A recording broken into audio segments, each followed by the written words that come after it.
It was a stormy night when Daniel Parker's phone rang, an unknown number flashing on the cracked screen of his old phone. He hesitated for a moment, staring at it as thunder rolled in the distance. His little daughter, Emily, was asleep in the next room, curled beneath a faded blanket. The house creaked with the wind, and the rain splattered hard against the thin windows. Life hadn't been kind to Daniel lately. He had lost his wife 2 years ago to an illness they couldn't afford to treat, his job soon after, and the little savings he had left went into keeping a roof over Emily's head. So, when that call came in at 11:17 p.m., he didn't expect it to change his life. He just thought it was another wrong number, but he answered anyway. Before we continue, if you believe in kindness, in second chances, and in the beauty of unexpected miracles, please like, comment, share, and subscribe to this channel. Your support helps us share more stories that touch hearts and remind the world that good people still exist. The voice on the other end was calm, a little shaky, but kind. Hi. I'm sorry to bother you. This might sound strange, but, is your name Daniel Parker? Daniel frowned, unsure what to say. Yes, who's this? There was a small pause.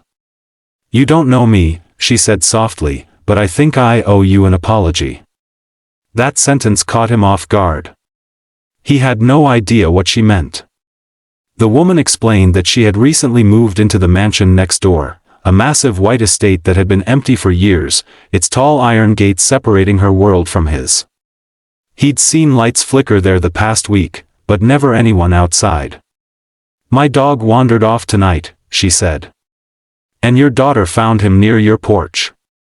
She left a note on his collar saying, I hope he gets home safe. That was you, right? Her father? Daniel smiled faintly. That sounded like Emily.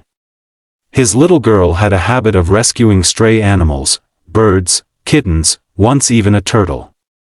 Yes, that's my daughter, he replied, glancing at her sleeping form through the cracked door. She loves animals. The woman laughed softly, a sound that seemed to carry warmth even through the storm. Please thank her for me. My dog means everything to me. She paused, hesitating before adding, and thank you for raising a child with such a kind heart. The call could have ended there. But something about her voice, the quiet sincerity, made Daniel curious. It's no trouble, he said. We were just glad he was safe. The woman's voice softened further. I know it's late, but, would you and your daughter like to come over tomorrow? I'd like to thank her properly. The next morning, Daniel didn't plan to go. He didn't want anyone's pity, least of all from someone who lived behind those golden gates. His pride had been bruised too many times, the looks people gave him when they realized he was a single dad working odd jobs, the whispers that followed when he couldn't afford Emily's school trip. But when Emily saw the invitation, a neatly written note slipped under their door, her face lit up. Dad, she said I can come see the dog again, she said excitedly, holding up the little golden retriever sticker that had come with the note. So he gave in. When they arrived at the mansion, Daniel couldn't help but feel out of place. The driveway stretched like a private road, lined with marble statues and trimmed hedges. The front doors were taller than their entire living room. A woman stepped out to greet them, tall, graceful, and dressed in casual clothes that somehow still looked elegant. Her name was Lila Bennett, and she was nothing like Daniel imagined. There was no arrogance, no distance, just a warm smile that reached her eyes. She knelt down to Emily's level, thanked her, and introduced the golden retriever, Max. The little girl laughed as the dog licked her face, and for a moment, Daniel forgot about everything else. Lila invited them in for tea. Daniel hesitated, but Emily ran ahead, her small shoes clicking on the marble floor. Inside, everything looked like a world from another life, high ceilings, crystal chandeliers, art on the walls that looked more expensive than his entire house. But Lila didn't make him feel small. She asked about Emily's school, his work, his late wife. Daniel usually avoided talking about her, but something in Lila's tone, gentle, understanding, made it easier. She didn't pity him, she just listened. Over the next few weeks, they began to see more of each other. Sometimes, Emily went over to play with Max after school, and Lila would invite Daniel for coffee on the porch. They talked about everything: her late husband, his failed business, their shared loneliness. He learned that Lila had inherited the mansion but rarely stayed there because it reminded her of everything she'd lost. Her husband had passed away suddenly, leaving her alone in a house too big and too quiet. Their friendship grew slowly, naturally. Daniel fixed her garden fence one weekend, refusing payment, and she brought homemade soup when Emily caught a cold.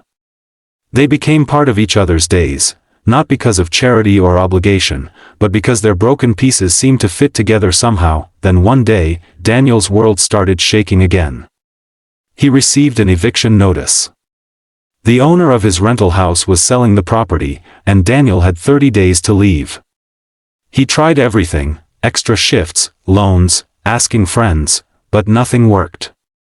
He didn't tell Lila. He didn't want her to see him as someone who needed saving. But Emily, being the innocent heart she was, let it slip. Lila showed up at his door the next morning, holding the notice in her hand. Daniel felt embarrassed, defeated. "I didn't want you to know," he said quietly. "We'll figure something out." But Lila shook her head.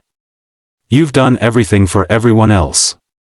Let someone do something for you this time." He refused at first, but she insisted. She had an idea. She offered the small guesthouse behind her mansion, a cozy cottage hidden by trees, rarely used and fully furnished. "You can stay there as long as you need," she said. "Rent-free.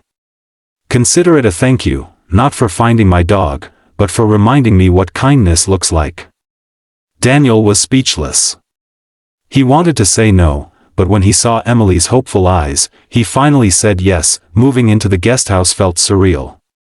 For the first time in years, Daniel could breathe. Emily had a safe place to play, and he found part-time work maintaining the mansion grounds. He felt useful again. Nights were quiet, filled with laughter echoing across the gardens. Sometimes, he'd see Lila watching from the porch, smiling softly. Months passed.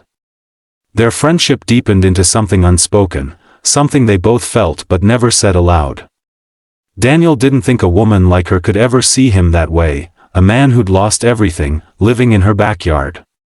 But fate, once again, had other plans. One evening, Lila hosted a small charity dinner at the mansion. She asked Daniel to help with the setup. He worked tirelessly, making sure everything was perfect.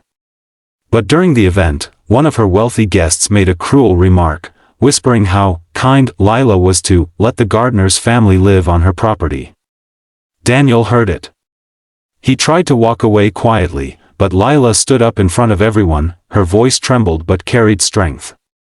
"That man isn't my gardener," she said firmly. "He's my friend. He's the reason I remembered what real decency feels like. And his daughter reminds me every day that there's still innocence in this world worth believing in." The room fell silent.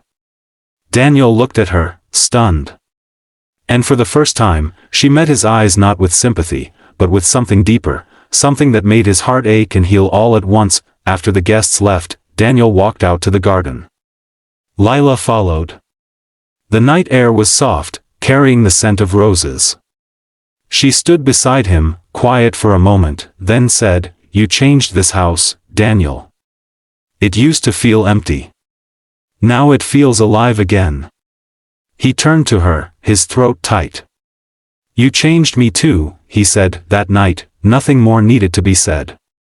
The stars above them shimmered like promises waiting to unfold. A year later, the once broken single dad and the once lonely woman next door were no longer just neighbors. They had become a family. Emily called Lila Mom, and the mansion's halls, once echoing with silence, now rang with laughter, love, and second chances, because sometimes, the call you don't expect, the voice of a stranger on a rainy night, can lead you to everything you didn't know you were missing.